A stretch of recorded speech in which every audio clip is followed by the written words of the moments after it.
not everyone has that mind of saying that a girl can reach far. Like, we do meet like different people with different behaviors and different thinking. Yeah, I met some that are like, now you've begun to be a leader, nothing is going to go on. Like, you'll be just talking in men, no respect, no what. And I'm like, leading doesn't mean that you're going to be like disrespecting anyone. You just have to be you, and then you lead others. But the good thing is, like, my family especially, they do love that. They support me in that. And my friends too, who are near to me, like close friends, they also like that, because they know that I'm capable and then I can read them well. But as for other people, no, they're like, you're going to misbehave. You know that you're just a Muslim lady. I don't know how you're going to be submissive to your husband, yet you can't also even talk with people in public. You have to be quiet, just a lady. I'm like, I have what to say. Let me talk for others, because people sent me to talk. Let me talk for them. And I think so people need to be educated, and they're not going to be educated by illiterate people, by people who still have this stereotype. They're going to be educated by people who like understand this feminism differently from. So how does feminism and gender equality relate to each other, like according to your own understanding? Hello everyone, welcome back to another episode of African Learning Link, and as usual we are going to learn and link. Today's topic is about something that sparks a lot of opinion and controversy, something maybe each one of us has different understanding about it and what it should be, and that's feminism. I'm sure we've all heard of that. Some of us think it's something very good, others think it's something that does not suit our culture as Africans. We all have different opinions, and that's why today I did not just come alone to discuss such a topic with you, but I invited different guests who are going to help us dive deeper into the topic with their lived experiences. Let's welcome Miss Nadia, who is the representative of Mastercard Foundation Scholars at the University of Rwanda, Huye Campus. Welcome, Miss Nadia. And then we have another guest called Clemence. She's also a Mastercard Foundation Scholar and a young lady who is very passionate about leadership. I'll let them give us more of their intro, because there is a lot more to them than just their names.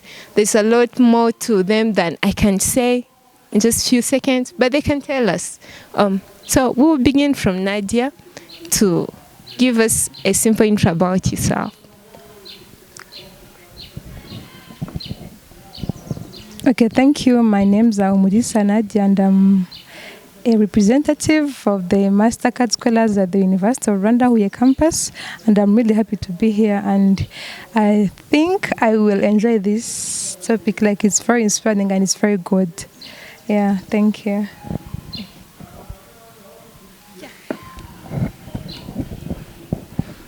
Okay, thank you so much.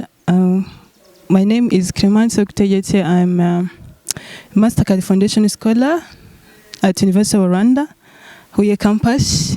I'm doing pharmacy year 2, and I'm passionate leader, as she mentioned. And in today's session, I hope I'm going to enjoy this. Thank you so much. Okay, a big thank you to you, our guests of today. And as we dive into the topic, I would like to first ask you to tell me, to you personally, not like the general understanding we all have or the definition of feminism in the dictionary. No, I want you personally to tell our viewers what feminism means to you as young ladies who are into leadership. Okay, thank you. Me as Nadia and as a leader, like feminism, I think it's the way like women are given rights equal as men have rights. Because as we know before in Rwanda, like ladies are not like being given rights, were not respected.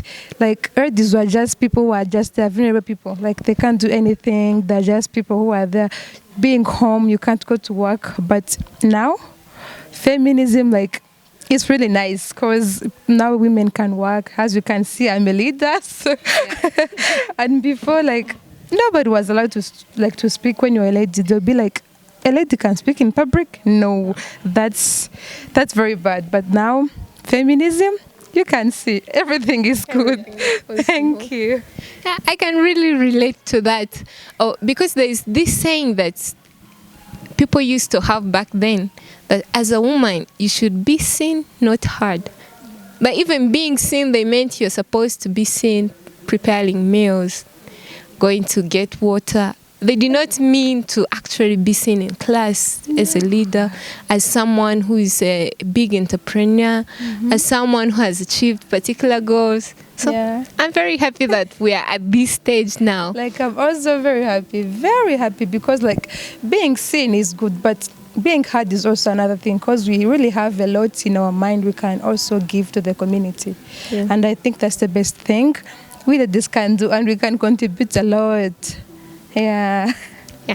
And you're a living evidence of feminism because you're a leader now. Okay. So, Miss Clemence, we know that different people have like a variety of options or opinions about feminism. I would like you to tell us some of the misconceptions people have, like the wrong understandings or the wrong things they relate to feminism.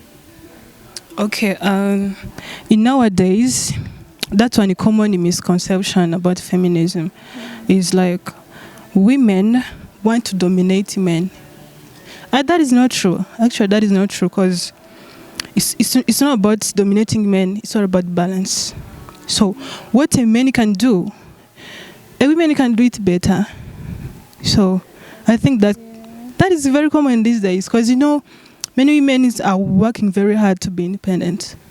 And most of men are claiming that women, but if they become independent, they're not going to be submissive to their husband because they are going to be providing to the house too. So if the men and women are contributing equally in the same house, men are going to feel like they're no longer the provider of the house. So that thing will bring like misunderstandings about feminism. Yeah. Okay. Some of our male friends, like they make some, white comments, like comments that are not supposed to bring about some bad feeling, but you can understand where they're leading. They're like, as a woman, why are you talkative? I'm like, excuse me, as a woman, I have a voice. Why shouldn't I talk? And they're like, who is going to marry you with the way you argue? I think that's also one big misconception, that if you are an independent woman, if you're a woman that can speak, if you're a woman that can dream and work to achieve your dreams, you not get married, which is not right. Because I don't know, my girls, if you're all in relationships, but I was wondering if being a feminist, or if having been given that opportunity to go out there, to lead, to study, to become whatever you feel like you want to become, if it ever brings some problems in your relationships, or like it makes you feel like you're superior to your boyfriend, to your man, does that really happen? Okay, I don't think so, because sometimes it happens, but they think we call it a toxic relationship. So when we are going in this relationship, sometimes we made some mistakes. You find a partner who is going to always blame you, who is going to empower you or to encourage you to be what you want. Men, they like respect, and we know that. Sure, we know that men, they like it and they deserve it. As women, we deserve it too. But when you, as a girl, as a lady, when you start flying higher, men feel like you are going like over them. And when you get higher, you're not going to respect them, which is not true. As long as you have a good partner, like a good boyfriend, a good girlfriend in a relationship, everything is going to be right. So what I can say about this is we need to go in a relationship, but by choosing our partner, we choose wisely. We choose the people who are going to support us, who are going to empower us to push us even to go higher. So that's what I can say.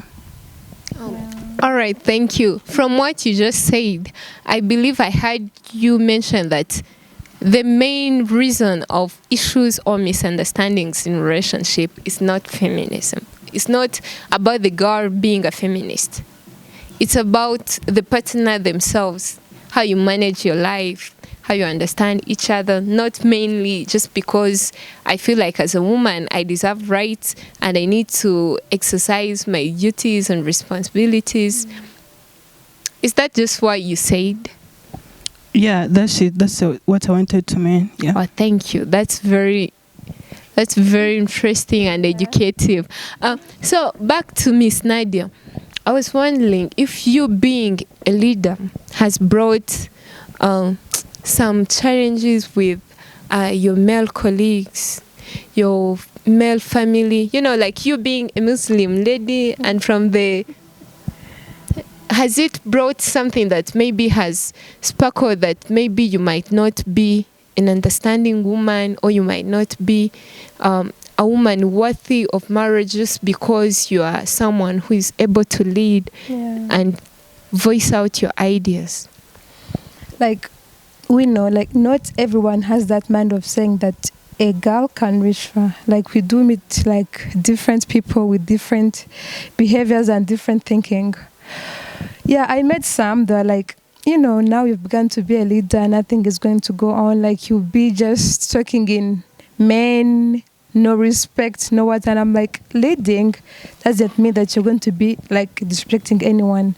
You just have to be you and then you lead others.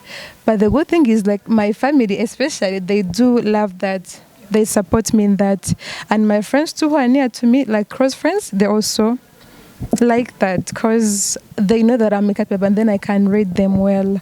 But as for other people, no, they're like, you're going to misbehave. You know that you're just a Muslim lady. I don't know how you're going to be submissive to your husband, yet you can't also even talk with people in public. You have to be quiet, just a lady. I'm like, I have what to say. Let me talk for others because people sent me to talk. Let me talk for them. And I think, like, negative like thoughts and behaviors like will put you down, but the good thing is that you have to like listen to your heart and then your mind and then you keep on going, and that's the best thing now. Yeah, lucky you, girl. I really envy you because you have a very supportive circle, like your family, your friends. They are very understanding, and like some of us, one of my friends once told me that Noella, if you are ever going to get married, you should meet a very quiet husband because with the way you talk, you'll never find anyone. And he's my friend, he's my close friend. I know he meant no harm, but still that comment, it can kind of make you rethink your decision, rethink your life and the way you take yourself. So I feel like you are very lucky girl, sincerely. Yeah. So after that, I wonder how you could relate feminism to gender equality, because like you find most people are complaining that with the way women are being lifted up, men are being put down. Okay, a quick and understandable example is when it comes to this Mastercard Scholars Foundation. Like, it takes 70% girls and then 30% boys. So you find like the men are like with this gender equality, we are being put down. So how does feminism and gender equality relate to each other, like according to your own understanding? As I've been saying, like as I was been saying before, like ladies, we are just kept behind from the back days up to now. Some are still like, if I talk, people will see me bad. If I do this, people won't appreciate me. But gender and feminism, when you just put them together, do you know what happens? No. Are going to be development. Yeah, because equality doesn't mean that men are being left behind. No, it means that we and men are equal. We have to get equal rights, equal opportunities, equal, like everything has to be equal in education. Yeah. So, like, as Mastercard takes, I think it's 70% of the ladies. 70% of ladies. Most of them are from village. They're not from, like, those ones from town and what. They're just vulnerable girls who can't speak for them, like, for themselves. They need to be pushed for them to know their rights, to know what they can do, what they're capable of. Because men are born with that spirit. They're like, I can do this, Yeah, I can even do as this. a baby, when the baby is a boy, you can tell. Because the way the Yeah. family handles him makes him feel Different, like yeah. he's So- already capable. Yeah, I don't think there is like inequality. Everything is equal, because now that I can see it, like now in the university we have very active girls. Yeah. They can work, you can see they can talk, they can speak in front of people, and then it's a good thing. Feminism I think it doesn't affect anything for sure. It's a good thing, because even some men understand it and they're like, yeah, we do want that to happen. We want gender equality. And they just support it. I don't think that can affect it, and it's a good thing. Yeah. Okay. I've come to see that, I don't know, maybe it's the habit of us being humans that makes us a little bit selfish. You will find one person, be it a man or a woman, and they're like, I would like my sister to be someone who is good at public speaking, someone who is confident, someone who is aware of their rights, someone who is not taken advantage of. Okay? They wish that for their sisters, for their daughters, for their relatives. But when it comes to you, someone else who's out, and they see you trying to fit into that position they are creating for their sister, then they feel like it's a threat to them. They feel like, if I date someone like Noella who can talk like that, that girl will give me headache. And I'm quite sure if I was their sister, they would be like, wow, that's my sister. That's how I want my sister to be. I would just like, for us to try to take out this form of feminism from, and take it out, the kind of role we are giving it to, like, thinking it's good for some people and not good for some other people because of our relationship with them.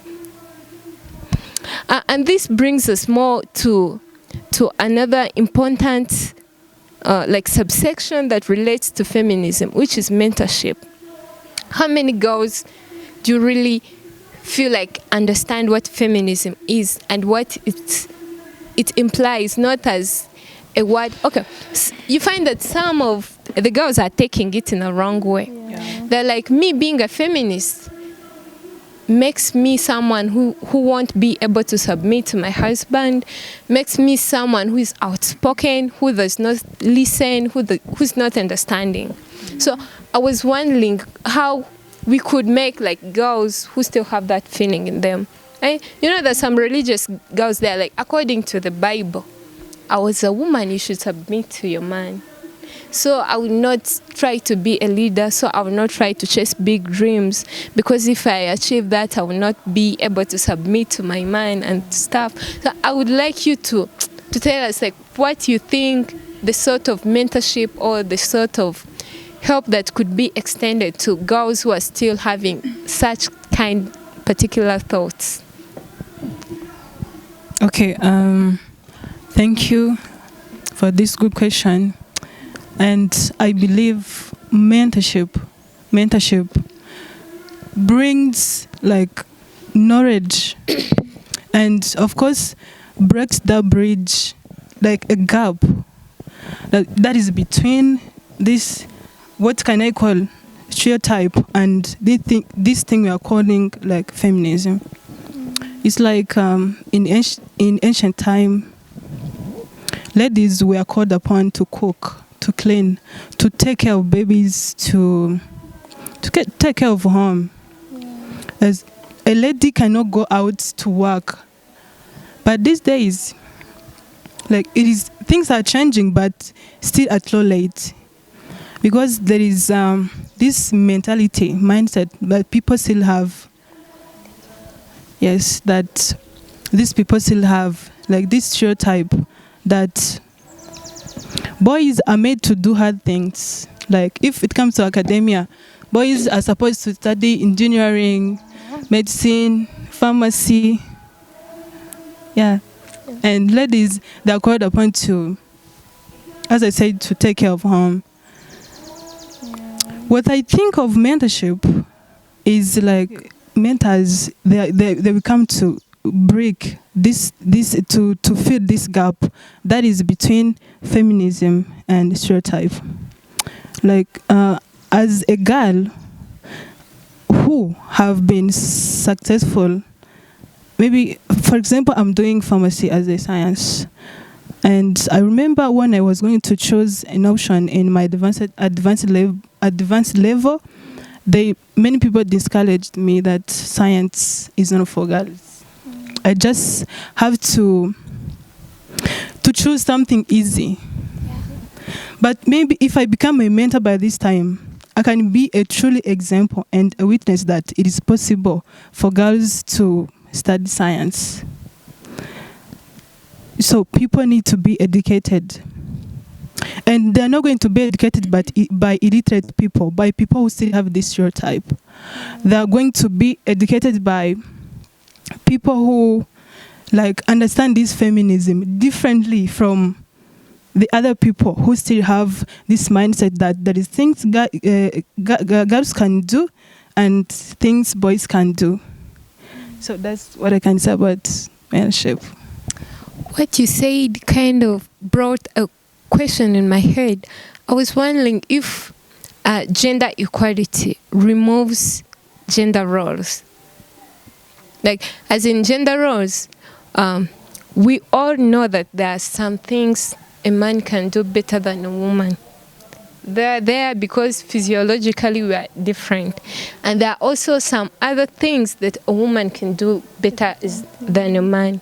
So there's this gender equality and feminism. Remove that difference. Like, there's some things I know as a woman I'm supposed to do, and there's some things a man is supposed to do. There's that equality and feminism. Remove that.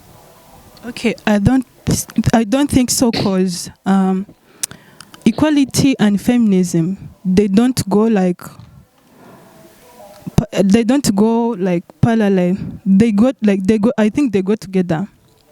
So by going together, you cannot take like equality and remove feminism. Equality and feminism together, as she mentioned, they produce like what kind of development? Yeah, and so that's it. Okay.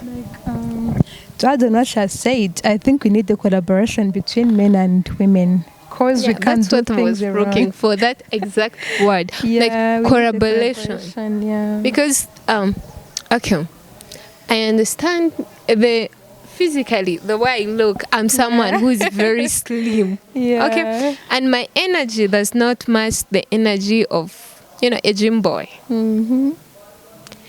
If the bouncer. Yeah, if there is something that requires heavy lifting, I will not be like, me as a feminist, as an independent woman, I'm going to do that, and there's someone who can do it better than me. Mm-hmm. So I feel like this feminism, equality, all that should keep in mind that there is collaboration. Yeah. Even if we can do the same things, we have the same rights, there are things a woman can do better than a man. Yeah. Nadia, have you ever had a mentor or yourself been a mentor to someone? I've had a mentor. Yeah, I've had a mentor. How has that helped to shape the person you are today? Yeah, as I told you that now I'm in leadership, it's because I had a person who encouraged me to be in leadership positions. Like I was being discouraged, they're like, no, you can't do this, Since from high school up to now, I've been a leader. But whatever I tried, no, you can't do this, you can't do this. But I've had a conversation with my uncle. Yeah, he told me that in our family, leadership is what we like the most. You can do everything. As our grandma was also a leader in the area. So they were like, you can do it, you can do it. And then at school, they were like, no, you're from a village, you can't do that. Because those are for kids from town, not from village.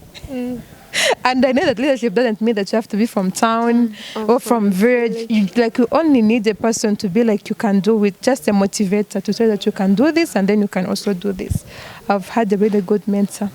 And I can also now mentor others because, yeah, it's good.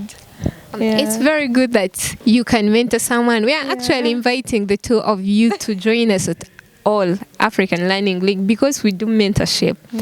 We have different young girls. We have young boys who are just out there and they are still doubting themselves. They're like, really? Can I be able to speak the way you do? Can I be able to do this and this? Like you said, being from a village, like me being from a refugee camp or me being from some nation that is in wars, and as a woman, how do I come up and speak up and become a leader, chase my goals? So you are all highly welcome to join us. People think that you need a person, like people with money to push you, but that's not good. What you need is the courage and then the motivation. Yeah, someone to believe in you and push you. Yeah, I think you're at the right place, sincerely, because that's what we mostly focus on. I will visit you. Yeah, you should visit us and have some session with some mentees so that they can see that as a girl from the village, like you said, you can become the representative of all the scholars here. So I think we are coming to the conclusion of our podcast. And before that, I would like you all to give us a concluding remark or a short message that you would like our viewers to keep in their mind.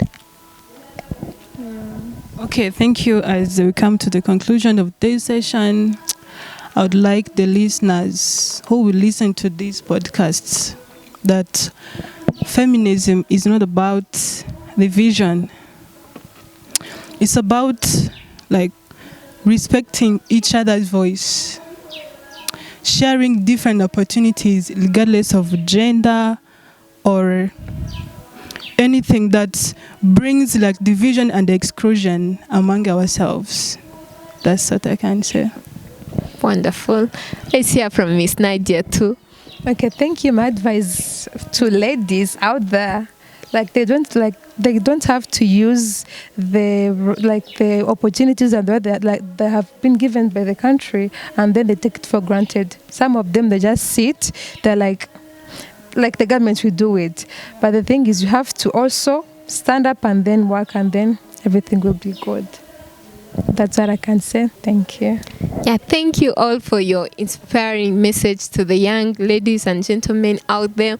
And my own takeaway from this is that feminism is not an act of dominance or an act of being disrespectful or thinking that since the government has given me rights, since I've been given the opportunity as a woman, I should be disrespectful or be competitive, to prove myself to the men. No.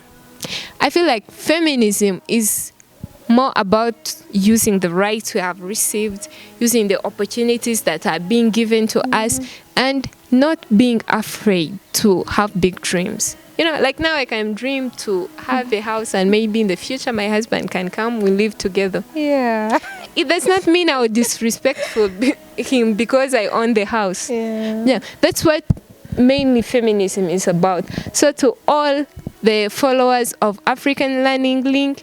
I hope today you have been able to learn from our very own, very wonderful guests, and you can reach out to me later. I give you the contacts to learn from a very inspiring woman like Miss Nadia, Miss Clemence, women with lived experiences that prove that what the government is trying to do by empowering women, we are not just sitting there and waiting to be served, but we are also ready to take up the opportunities. Thank you. Don't forget to subscribe, like, and share.